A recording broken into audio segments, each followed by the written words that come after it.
বল্টু একটু তাড়াতাড়ি বাড়িতে যা, ডিমগুলো তুলতে হবে। আমার যে ঘুম যাচ্ছে, একটু শুয়ে ঘুম পারবো? ঠিক আছে।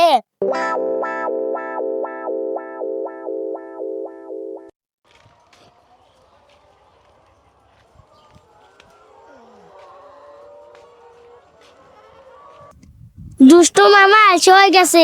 মামা তো কোনো কাজ করবো না, আমাকে দিয়ে খালি কাজ করাবো। এখন আর কি করার আছে, এখন আমি তো ডিম তুলি।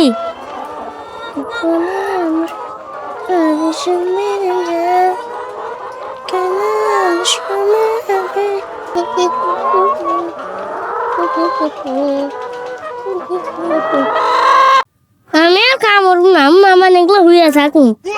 কামড়লি খালি খিদে নাকি। আর তুলবে পারবো না, গেলাম গা।